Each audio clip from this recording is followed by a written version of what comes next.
Yo mga idol, kamusta? Sports Talk PH nga pala. Ang laban ni Donaire, pag-usapan natin yan mga idol. Ngunit bago ang lahat ay huwag kakalimutang mag-subscribe at i-click ang notification bell button for more sports talk.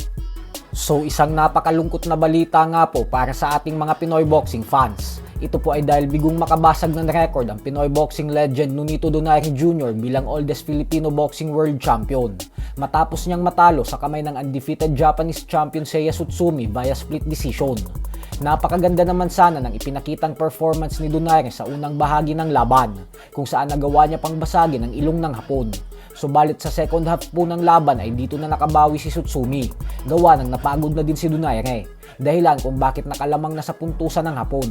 Ganun pa man nga po ay kahanga-hanga pa din ang ipinakitang tibay at lakas ni Donaire para sa edad niyang 43 anyos. At kahit naman matalo siya dito, ay wala namang magbabago dahil sementado na ang kanyang legasiya bilang isang legendary fighter and future Hall of Famer. Bantay sarado naman ang mag-aamang Inoue na siyang nanood ng live sa venue. Sa kabilang banda naman mga idol ay nagulanta nga po ang mundo ng boxing kanina lamang dahil sa hindi inaasahang pagkakataon ay bigla ang nagdesisyon ang current pound for pound king Terence Crawford na magre-retiro na siya sa pagboboxing.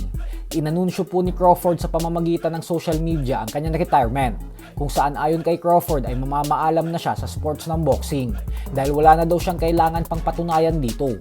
Kaya naman wala na umano siyang nakikitang sapat na dahilan para manatili pa sa boxing. Dahil po dito ay nagretiro si Crawford ng isang undefeated fighter at may napakalinis na record na 42 wins with 31 knockouts at walang talo.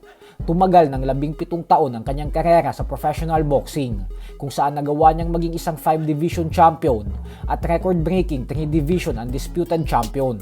Sa sumatotal ay nakahakot si Crawford ng 14 na major world title belts.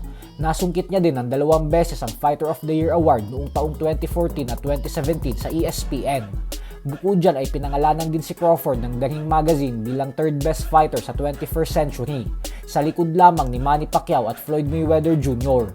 Sinunod po ni Crawford ang ginawa ni Mayweather na magretiro habang nasa tugatog siya ng boxing at isang undefeated fighter. Hindi kagaya sa karamihan ng legends na inantay munang matalo ng maraming beses at malaos bago tuluyang magdesisyon na magretiro. Ganun pa man nga po ay dahil sa pasabog na ito ni Crawford, kaya naman wala ng pag-asa pang makabawi ang Mexican superstar Canelo Alvarez sa kanya. Lalo pat sinabi na mismo ng kampo ni Canelo na ilalaan daw nila ang buong taong 2026 para lamang paghandaan si Crawford kasi gustong-gusto nilang bumawi dito sa rematch. Kaya naman ang magandang gawin ngayon ni Canelo ay subukan na lang niyang bawiin ang isa pang talo niya sa kamay ni Dimitri Bivol.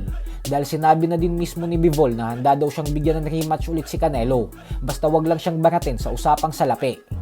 Samantala, umaapaw naman nga po ang kumpiyansa ng current WBO and The Ring Magazine Junior Welterweight Champion Teofimo Lopez na magagawa niyang talunin ang current WBC Lightweight Champion Shakur Stevenson sa bakbakan nila sa susunod na buwan.